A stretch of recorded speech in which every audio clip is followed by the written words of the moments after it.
Hello, and I've promised this to you. This is the Wukong video, and after watching this video, you'll understand the newly reworked Wukong on every possible level. And not only this, at the end of this video, gameplay number 3, I also have my first impressions for this champion, which I recorded, I think a week ago?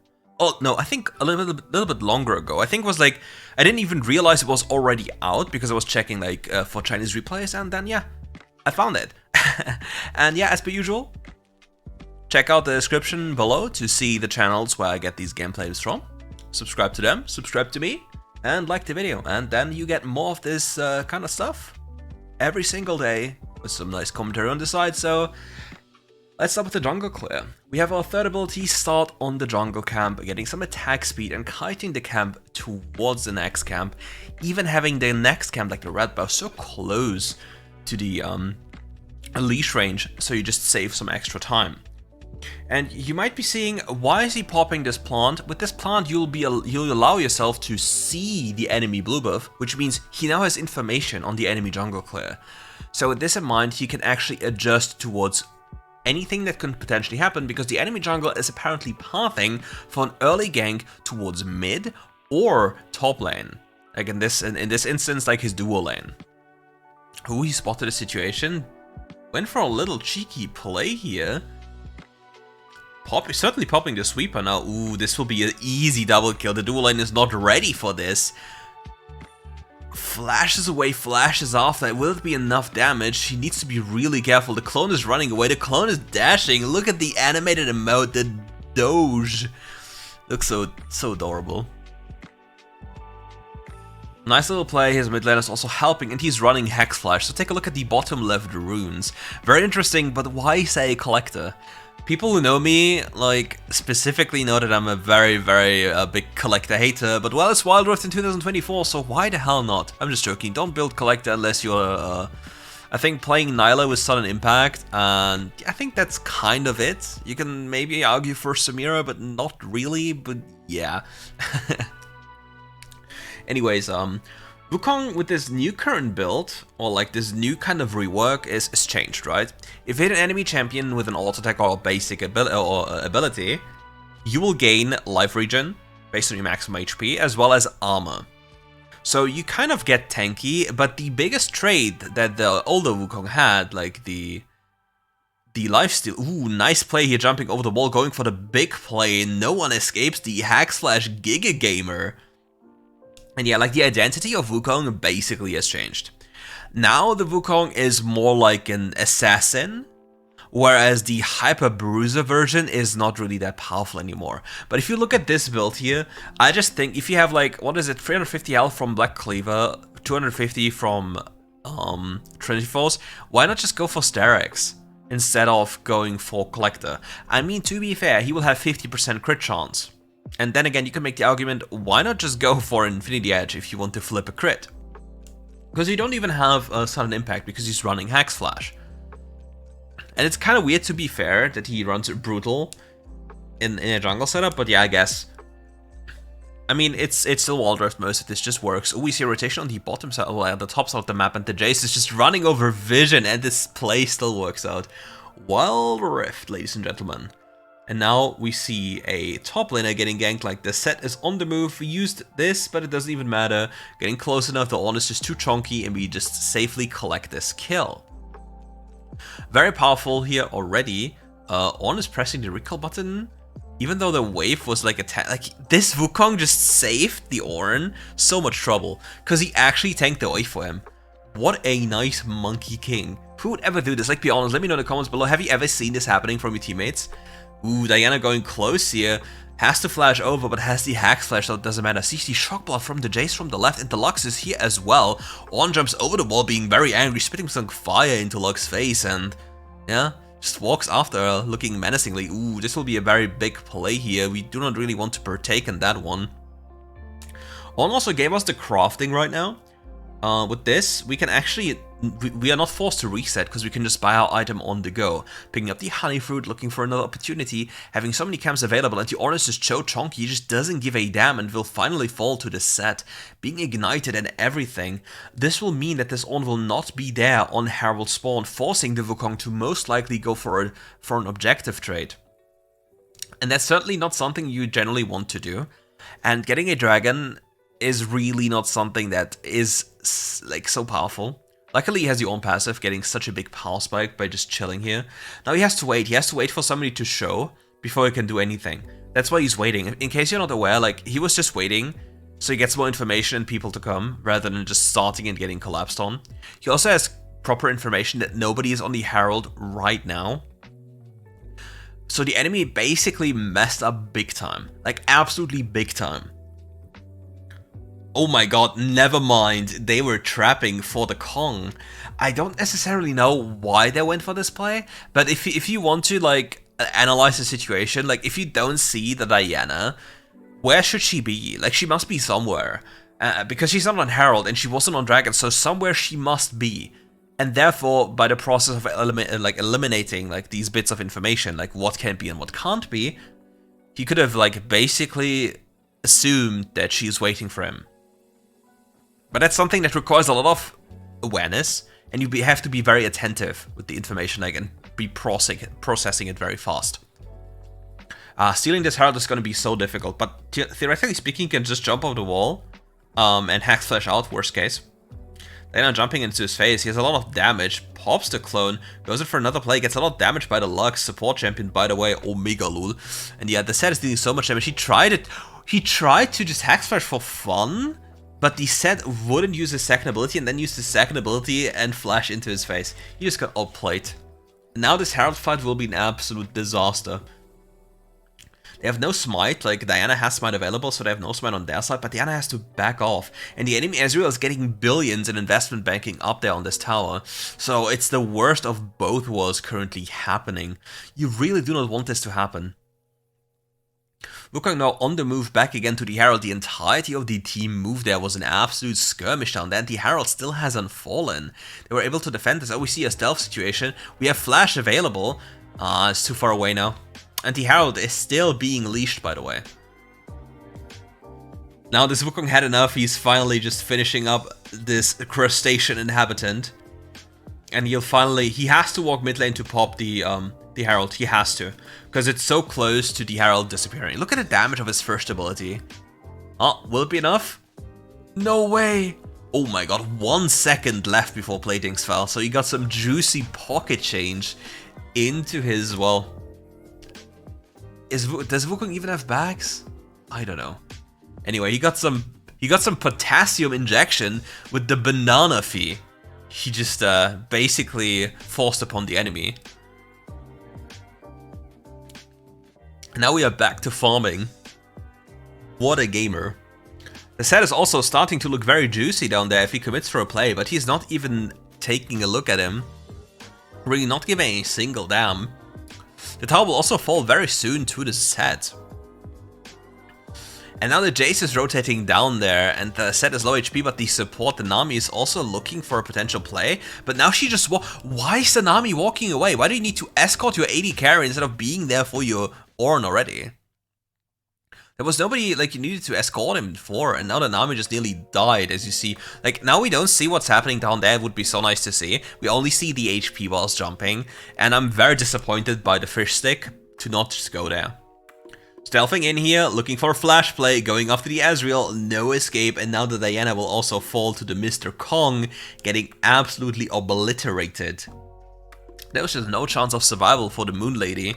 And now the Lux, the other support champion, is currently in mid lane, trying to clear the wave, and got it cleared, so the enemy team has little options to respond. Hack flashing over the wall, looking for the Lux, gets binded, or bound, rather. And now he's on the back move.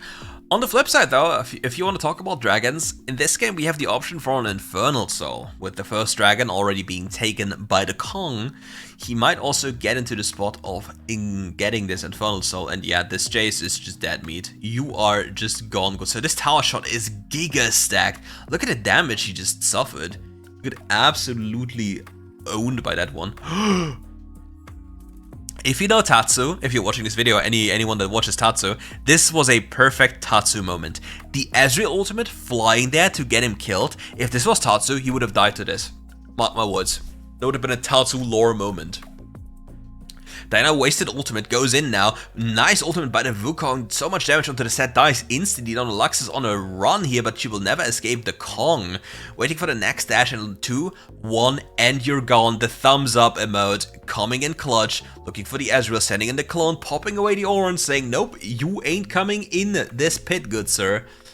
And this will be an easy dragon secured. And in 5 minutes, we'll have an Infernal Soul, or rather a potential Infernal Soul. And this Kong is gonna hit even harder. Mr. Kong on his mission to yoink away the enemy jungle. As you know, if you kill the enemy, might as well pillage the enemy jungle. It's so important. It is mandatory if you want to actually succeed as a jungle. And there's such a massive wave bot lane as well. Personally, I would go down there to share this wave, because it's such a massive wave. It's so much gold for free, so why would you not just take it, you know? And just share it with your own, because it's so much free gold. You can make the argument that it would reveal him, but there was nothing available on the map, and the Diana couldn't really do anything about this, so I think it would have been fine. Especially if you're running Overgrowth, this is very important, because like this massive wave down there and the next incoming wave would have granted you like, I think 40 HP or something. It's crazy. Now the set is here, but we saw the Diana a few seconds earlier, top right here. She might be on the way here as well. There she is. Pops up the knock-up. We'll get absolutely comboed here, but we'll have enough damage to just clean them up with the Corki popping off. If you haven't watched the underrated champion video about Corki, you're more than welcome to do so, because this champion still absolutely slaps. Like, anyone who says that Corki is bad, I don't know what you take. I want some of their shit too, because this champion's damage is crazy.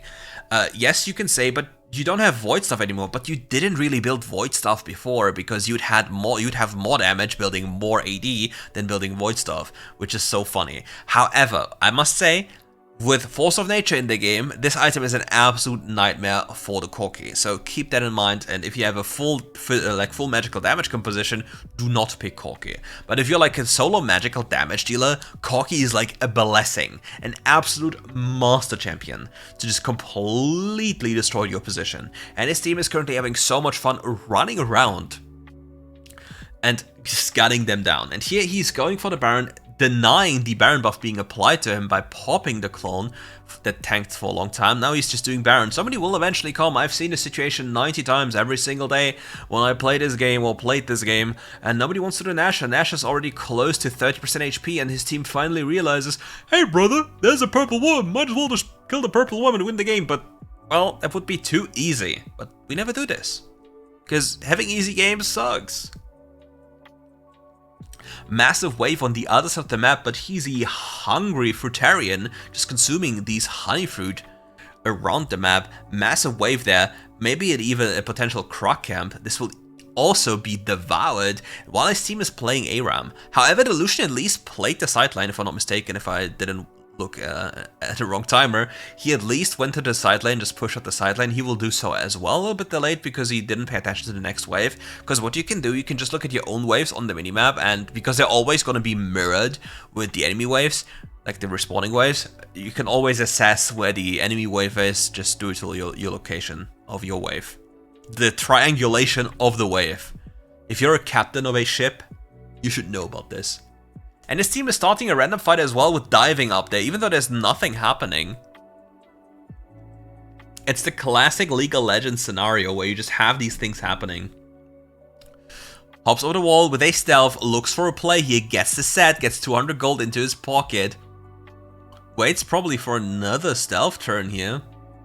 And then turns onto the Ezreal. Ezreal walking up dangerously close. I think if he turned earlier, this could have been really dangerous for the Ezreal, because he wasn't in range to just a cane shift over the wall. Collects this one, and the enemy getting absolutely blasted apart. 5 people dead, and there's little the enemy can do at this point anymore. And you see, compared to the old Wukong, it seems like he's dealing a lot more, but he's a lot less durable. Oh, he failed the dash over the wall with the second ability, like the clone. And yeah, we have an Infernal Soul. Infernal Soul is right to be picked up, and his team is committing for a mid lane inhibitor, which is literally worthless. Keep that in mind, I can't repeat it often enough. The mid lane inhibitor doesn't provide you with anything, because every single play on the map can always be played from mid lane, and not only this, you lose one lane of economy, which allows the enemy to just get things for free. Like all these minions. However, you're playing WildRift, so people will just randomly lose to minions because they don't clear minions. And yeah, they're not being caught here, jumps away with the Luna Rush, beautifully played, and now he goes in with the ultimate, looks for the set, flashes into the backline, goes for a big chonker damage, literally just one-taps them. The Lux is on the run, she got collected, nice stasis, avoiding the first ability of Ezreal, and now goes for another one. Oh, the Ezreal shifts away and survives this ordeal, but will he? Nope. Dashes over the wall, collected once again, and we hop over into the next replay. And now we have the next game coming. Don't forget, we have another one at the end where I showcase my first reactions to the Wukong.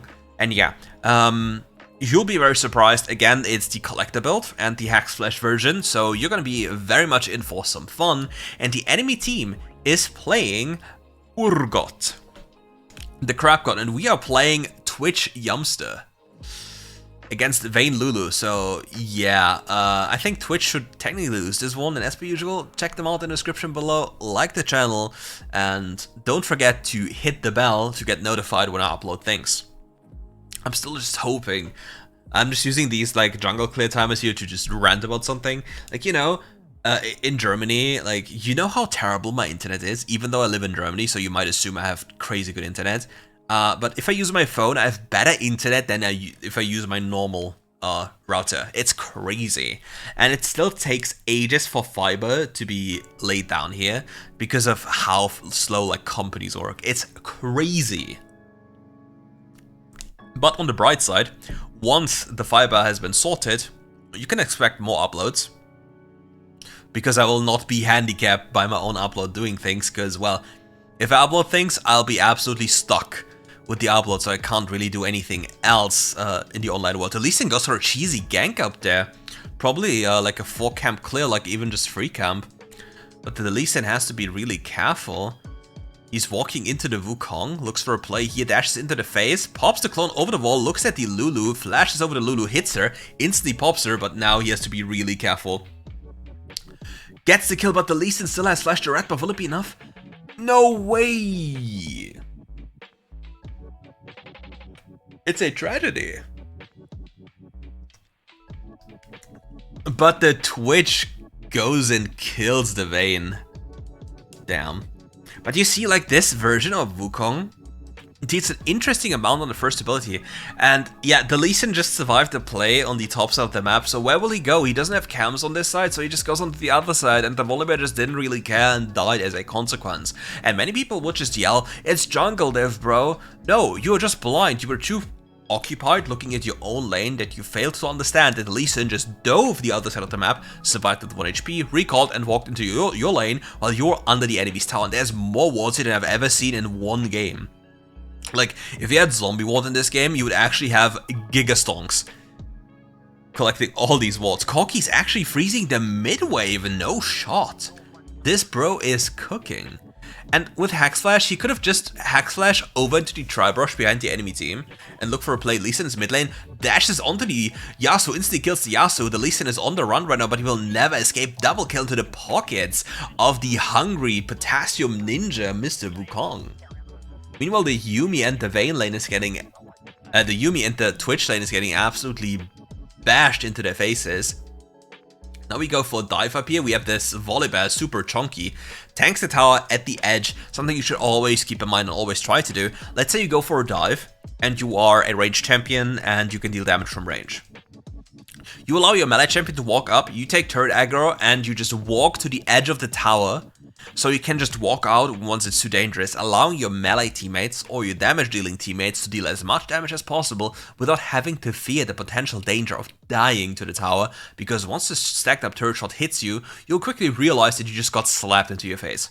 That's a lot of damage. Now this crab god is not even trying to cancel Wukong. Oh, he did cancel, and the Lee Sin is on the run up there again, ganking the Twitch lane, but turning around with the help of the Corki, and the guy actually falls to the cat.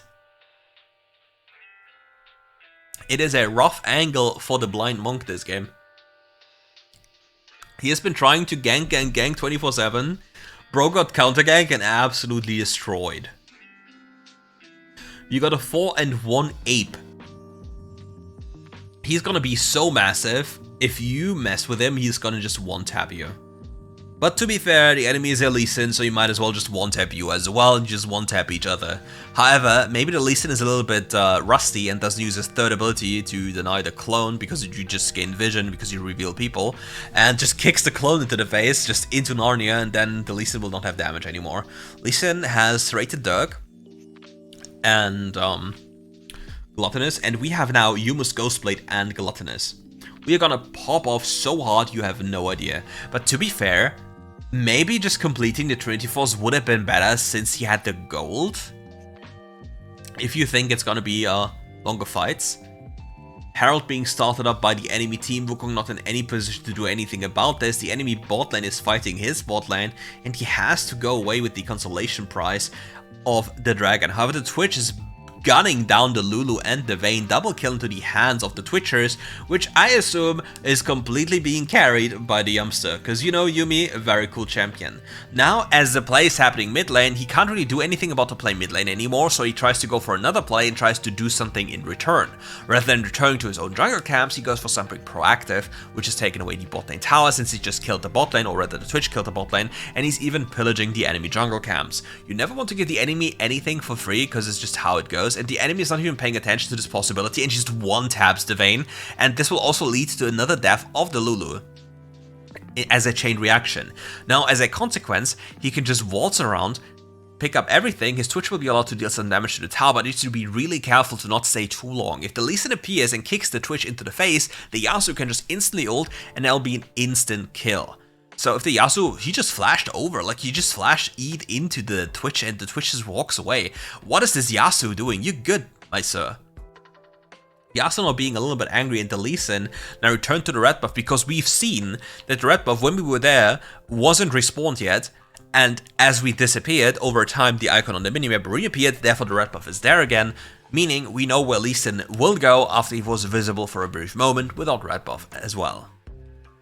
So yeah, every bit of information you can use to your own advantage, and you should definitely start doing so, because it will make your game so much easier until you perform too well to get punished by Riot's matchmaking, but that's another thing. The Lee Sin has been up there for like half an hour, and people are still fighting him, and somehow he still dies. I don't even know what's happening, I don't even know what's going on, I don't even know how it makes sense. And this Wukong needs to stop the Urgot from getting plates. Urgot shouldn't have enough damage to kill him, but the question is, will the Wukong have enough damage to kill the Urgot fast, or will the Urgot just outdamage him because he has too much HP? Because that's the primary issue. Like in the early stages of the game, HP is so powerful, especially if you have high base damage, and since the Urgot has Heartsteel and plated steel caps, it's a question of if the Wukong can deal damage fast enough, because he doesn't have a high HP bar, compared to the Urgot, who has a very high HP bar and then deals some chip damage. Because if the Urgot only deals 50 DPS but the Wukong deals 150 DPS, if the Urgot has too much HP, he will still kill you. So that's something you just have to have on your mind.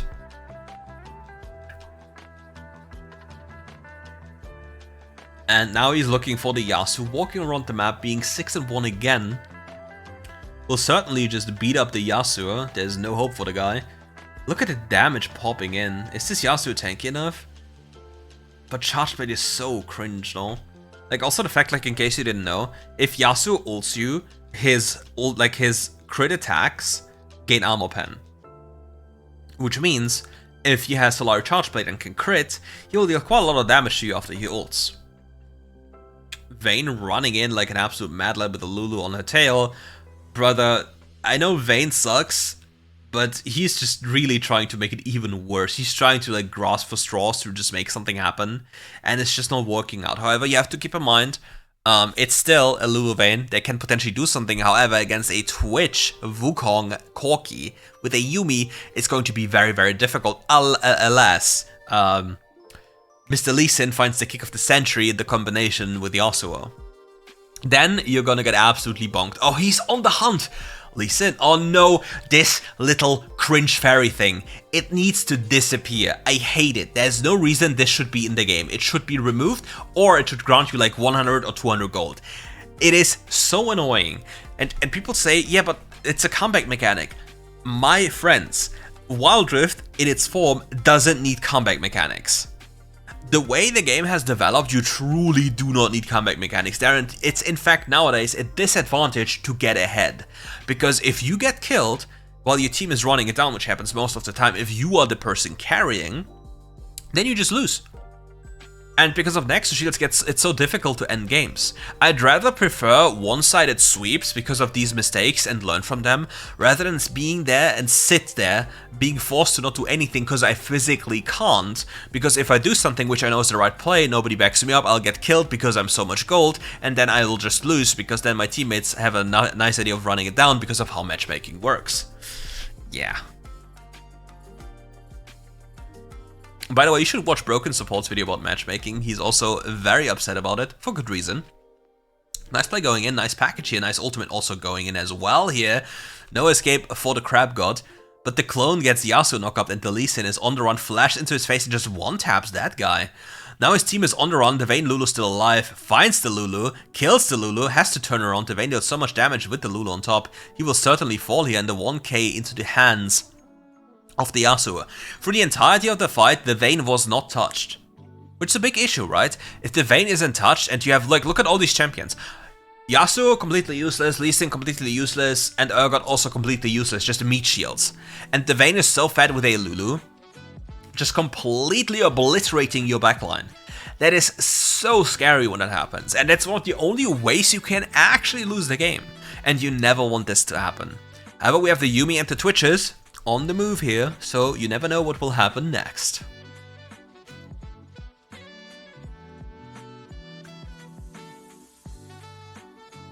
"26 seconds until the Nashor spawns. This game we have a potential Dragon Soul of, what is it called? Mountain Soul? So absolutely useless. I wouldn't even say useless. The enemy doesn't really want to buy anti-shielding, so you have at least some extra tankiness. Doesn't hurt, but the fact that Mountain Soul doesn't scale in WildRift kind of sucks, so here we are. Nice use of the second ability, just avoiding the flip by the Urgot, but the Urgot's not really dealing any damage, gets popped here instantly, has to go away, gets kicked into the face by the Lee Sin, tries to chase him but has to turn around with the Vayne and the Lulu on the way. Like, the moment you see the Lulu on the map, you know the Vayne isn't far away. Hack slashing over the wall for the style points. Lee Sin misses the key because he leashes away the blue buff, and he'll quickly pick that one up. Vayne having 3 items and a Lulu is going to make this game so difficult. They're actually doing Nashor, and they have a reasonably fast Nashor.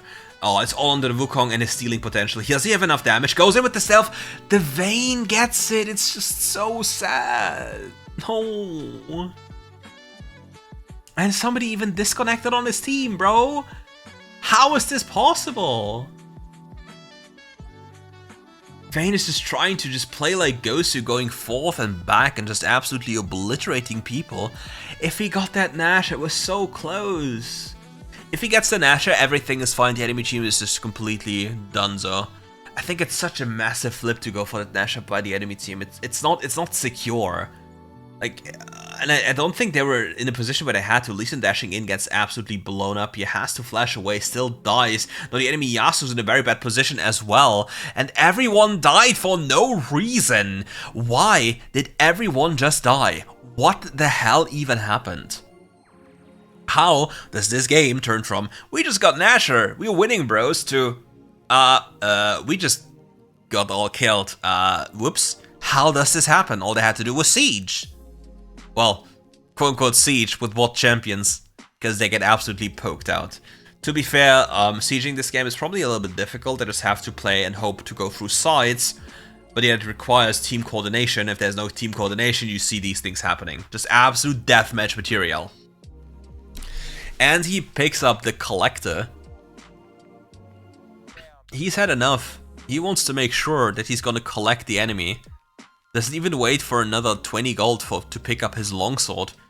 And if he misses like a bit of damage next fight, we are gonna say, well, if only you picked up that longsword, good sir, you'd have been dealing that damage. Now he has to look for that Vayne, he has to look for that angle. gets spotted, has the Yumster on his back, the Lee Sin is split apart, finds him, Yumi pops the ult, roots him down, gets the kick so the Yasuo can't really make a big play anymore. Nice knockup by the Yasuo, but only on the tanks. Twitch gets blown up into the backline, but what are you doing? Why are you tumbling into the entire enemy team to get just blown up? You had one job, and what? Why? And yeah, we now just go over into the last video. What the hell, man? Welcome to another RiftGuides WildRift video, and we have the newly changed Wukong from the Chinese server. So if you like to see this, like the video, leave a comment to boost the algorithm, and let's hop right into it. Here we are, and this champion is getting kind of nutty in a sense of power. So what did change? Well, Wukong's first ability, passive, all these things have been changed. He now gains armor and life regen. His probably best position is going to be in the Baron lane. However, in the jungle department, he can still be quite the force to reckon with. But there are a few things that need to be found out first, and one of them is what is best to be taken. In this setup, you see he has Conqueror, Gathering Storm, Last Stand, Alacrity, and Overgrowth. But the question is, will it not be just better to have Sudden Impact and Ayumu's Ghostblade Rush, especially considering that your passive now deals bonus damage. You also see the cooldown in the bottom bar, that your first ability, the bonus empowerment damage, is now a cooldown. Typical jungle clear. First thing that happens is you clear your first camp and instantly somebody else on the map dies for zero reason. But yeah, we'll be looking at this video, we'll be understanding what this champion can do now and how much damage he can put out and how much of a different champion he actually is now. So you see, he gets substantially lower than before, and his clear speed also is... Well, nothing happened here, we just all look away. But yeah, his clear speed is 12 seconds slower compared to fast champions, and even more compared to even faster champions like Evelynn. And he also drops dangerously low during the jungle clear, 50% HP on his red buff. It doesn't seem too good to me for now. Using his next smite charge on the red buff. Now transitioning to the Krug camp, 135, quite decent right now, looking for a gank opportunity, and what is being spotted, disabled. Now walks closer because the enemy cannon did not realize he didn't even keep his third ability, he just waltzes in, gets the kill, and we have a free kill pickup for the Wukong. Okay, so the question is, what is this champion's capability now? How much can he do, how fast is he? And how strong can he be during teamfights? Because in the bottom left, you see the item build he's going for is a very bruiser-heavy item build. You see Divine Sandra, Plated Steel Cabs, Black Cleaver, and then Champunk or Campunk, Chainsaw, Strokes Gauge, and Amaranth Twin Guard. The anti-healing item usually is not a good thing you want to complete. You want to sit on the anti-healing component, and that's good enough most of the time. And other than this, you want to complete other items. Other things that Wukong, that Wukong is very infamous of, in the distant past, he was a very powerful Baron laner, right? In competitive, he was such a broken pick for some time, even flexible for the jungle department as well, and then he just suddenly lost priority. All the other champions got a lot stronger, and Wukong didn't get any stronger in direct comparison. So, what changed? The damage in the game just got too high, and Wukong just didn't really keep up in that department. So what they did, if I'm not mistaken, they just added more damage for this, by dropping survivability. But look, his clone is waltzing off the recall. So now, it seems like he has more damage, but a lot less survivability. What does this do in the jungle department? In jungle, this makes him more of an assassin rather than a bruiser usually, unless, well, you know how it goes in WildRift. You can completely mess up an entire champion's purpose by just granting them too high base stats, and then you build bruiser items, and then you simply don't die anymore. We have the same issue with Akali, which I'll showcase, or have showcased already in another video, depending on which day this one is. So yeah. You can completely mess up the identity of a champion just with some items and abusing high base stats. cannon looking very juicy with the Black Frost Renekton. That will not reach him, and the clone is just waltzing through as well. Sharing some gold here, not much is happening. Wukong also trying to go for his Divine Sunrow completion, being a very powerful spike. Because you think about this, yeah? Divine Sunrow as an item basically fixes the issue of your lack of healing now from your first ability. And it makes you tankier and provides you a lot of bonus things. Now the first question is, why is he... So personally, I would have loved him to maybe instantly recall by Divine Sunrow and then go for this Herald, because now he might be a little bit delayed. He might be able to still make it in time. Because always a question about, do you have enough time? Because you want to be at your strongest for the objective unless you cannot, like literally do not have any choice in the matter. And here we see his way towards the dragon, like his team forfeited the Herald, so he's just not even trying to fight, he will just trade the dragon for it. You see his Q seems like a tactical nuke. Cooldown also getting lower and lower with the level ups in the ability. And also takedowns reduced to cooldown, if I'm not mistaken. So yeah, you can be ready for another full video once this champion has been fully added to our server. Look at the damage coming out, pretty nice. Or maybe, is there... No, wait, nah, the rework isn't already out, is there? There's no way. Because, like, sometimes Riot does some goofy things where they just release patches randomly, like a day or two earlier, and then suddenly things come out a little bit too late. But yeah, I don't think this is already out. And by the time this video will go live, I don't think it will already be out as well. So, yeah. Anyway, back to the topic. Going back to the items he's building. So why is he building Divine Sunrow and Black Cleaver? It doesn't have any attack speed, so he substitutes that with Alacrity. And he has a lot of ability aids thanks to the power of Divine and Cleaver. That way he'll have more abilities, which will allow him to be more active during teamfights or generally on the map.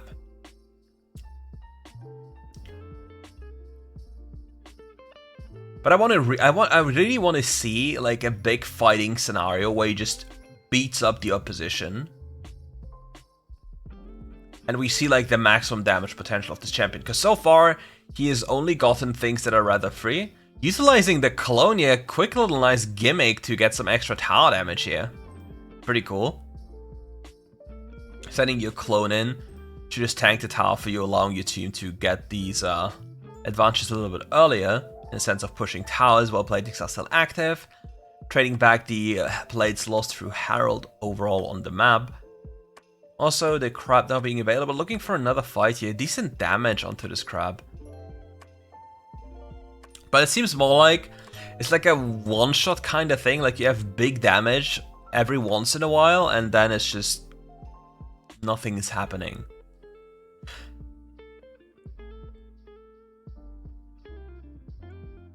I don't really know if I'm much of a fan though. Because if you look at it, is this really substantially better than the old Wukong? And why do we not see the passive stacks of his? Like, you see the massive region he had, but why don't we see his passive stacks anywhere? I would love to see that one.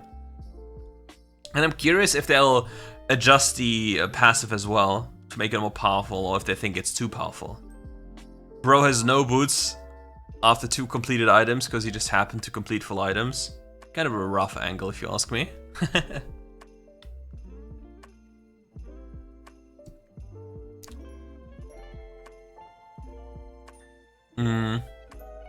But yeah, it just it seems very weird to me, like the idea of the change. Because if you think about WildRift right now, right? Like WildRift right now seems like adding more and more damage, just one shots here, just adding some more items in that make you deceptively tanky, and then you still get one tapped. And I simply do not know. I personally do not like this approach at all. Like everyone is one-shotting everyone instantly. And look at this, like he has 2 items and he can't even instantly kill a Samira. I'm not really a big fan, but look at the sustain though. That looked very interesting. Ooh, nice dodge, but still dies to the Yone. Damn, Yone damage is cracked. Huh. Like, I'm curious to see, like, when is the starting point for him to be, like, an absolute carry, or if he's still, like, more of a utility. Like, in this game, obviously, he built very bruiser-ish, which will basically just mean he's a supportive champion. He just goes in, tanks a lot of damage, survives enemy initial burst, preferably, that is, or hopefully, and then controls the fight with ultimate. But how reliably can he do this? How powerful is he actually? Because don't forget, he didn't even have boots at that time where he was all in, and not having boots is making it a lot squishier. And for the dragon, it's gonna be a very rough fight. The enemy Yuumi is on the Aatrox. Will he steal this? He actually steals like an absolute madman. Takes so much damage here. Goes for a quick all-in onto the Samira. Doesn't really do damage to the Samira though. The damage mainly came from other champions. Look at the difference in sustain. Old Wukong is more of a sustain, like a war of attrition kind of champion. Like, this champion seems like so weird now. I don't think you can actually get away with going for like a bruiser-ish approach in jungle. I think you actually have to go damage. Like, you have to go sudden impact, you must ghost blade, and you have to snowball. Because if you think about his passive, right? Like, if you auto Q auto, or auto E auto, or auto EQ, whatever auto, like, as long as you get to 3 stacks as fast as possible, you get the maximum benefit of the armor, making your current health just much more effective, right? You also gain health regen, which makes you think that being tankier is more beneficial. But will you actually live long enough given your lack of sustain on Q now compared to before? And would you rather not be just hitting harder and faster? Like, Sona hits him with a full combo, he hits him with a full combo, but still, nothing much is happening so far. Goes over the wall, gets ran down, the Yuumi sustain is very high, and now he's left alone. Seraphine misses the ult and he gets ran down. It seems like this is not really the setup you want to go for, unless you really want to be just a utility pick. And if you want to run this kind of setup, you want to have heavy DPS. Because here we have a Sona Seraphine team composition.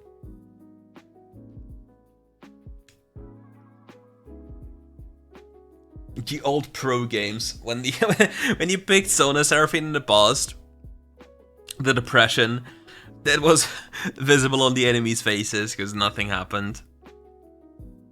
Bounties are now in place, it's time to start the shenanigans here.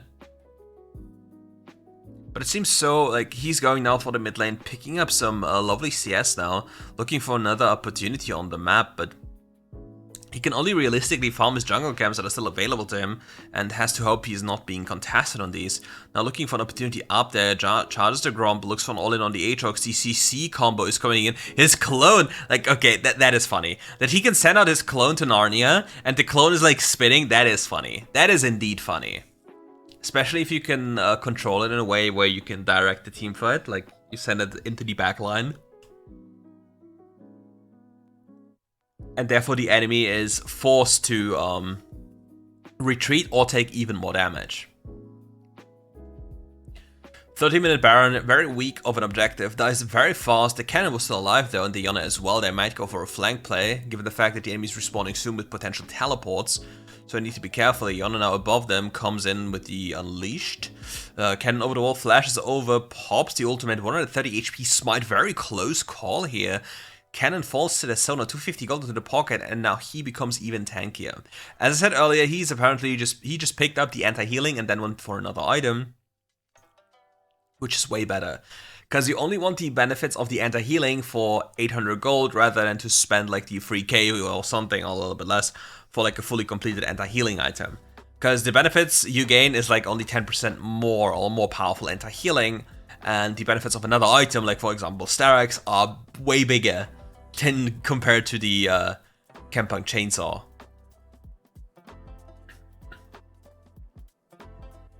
spots the Aatrox, charges into the Aatrox, takes so much damage from the quick Aatrox trade. Yumi turns also with the ultimate, big damage coming in, but he just barely does a dent into, like, he just dies. And this is what I mean, like, he has a lot of HP, right? But he's not really tanky. Because most of these items just have HP, but not really have armor. And he still just disappears. He just gets popped, he doesn't have any sustain. I don't know. Like, from just looking at this, I really don't know what I want to think.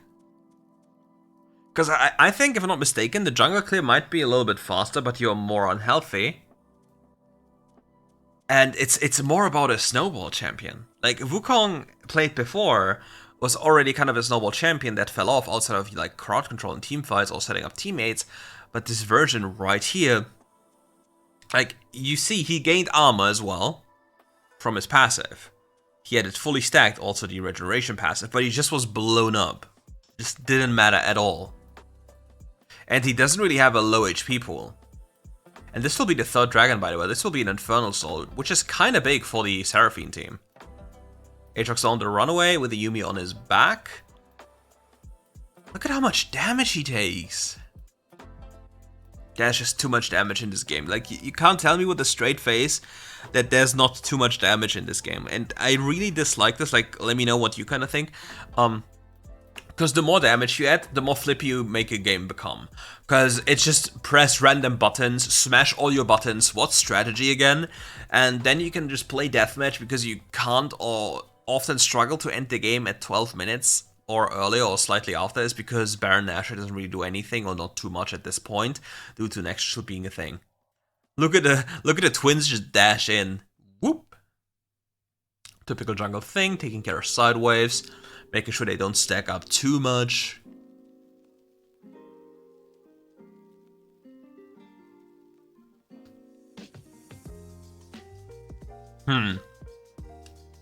He's like the wave fixer.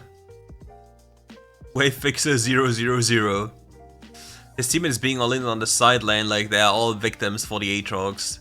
And now only the backline and the Wukong are still alive. Goes in for a big chunk, was a big hit onto the Chimera. But it's definitely not enough to even be a threat. And now they get all in by the kind of nice ultimate by the Sona, denying the enemies engage. Another spell utilized to disengage this play. The Yone falls, but the Seraphine also falls. Now it's a 1v1 against the Aatrox. Who's gonna win? There was a big chunk of damage here. It's really sad that you can't see the stacks of his passive. Unless they're somewhere on the screen and I can't see them. If so, if any of you is seeing them right now, please let me know. Oh yeah, and also, like the video, friends. Imported. Huh. Going in for a little all-in onto the Chimera. Finds her, pops her, gets a 1-for-1. The Yumi died as well, but now the Aatrox is left alone with the Wukong. That's just not. Ooh, look at the healing he has. The clone shenanigans, the play turns around, gets knocked up again, but the armor and life regen is just enough. However, the old Wukong would have just healed anyway because the Aatrox didn't have any anti-healing. So I think the old version would have done something similar to this anyway, outside of the clone play, right? Like, the clone play was the big difference maker, but the sustain on the old version would have been a lot higher. Again, ooh, they secure an Asher here with very low HP, and the cannon doesn't have enough damage to do something. Big shielding coming in, Emerald Twin Gun not being picked up in the base, and Elder Dragon spawning as well. They pick up another one as well. That's some crazy team comp. Like, they have like the press all button comp with like Sona, Seraphine, and then the Wukong. It's a lot of zone control, right? But it then comes down to who has enough damage. Like, will the Lucian play the game? Is basically the question.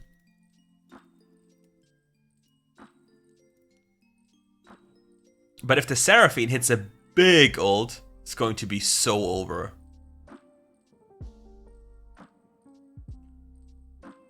Okay, like, even with Elder, he doesn't really do... I know he's not really designed to do damage with the build he's running, but still, like, I do not know what I should think about this for now. Like, please let me know what you think about this. I think he's gonna show some builds in the end again, so we can take a quick look at them. But yeah, I really do not know what to think. Let's take a look at the stats. Like, hopefully we see all the stats.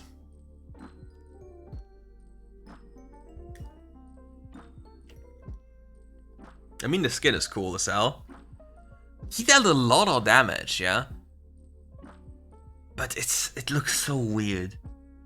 And here we have like the hostile setup going for an even tankier approach. The question is, were they still running the old setup, or are they already going for the new setup? We even have a phase rush version. Okay, they're cooking! They're cooking, bro. It's kind of insane, yeah. And as per usual, this marks the end of the video. Thank you all for watching. If you enjoyed the video, leave a like, subscribe to the channel, and come back for more. See you soon.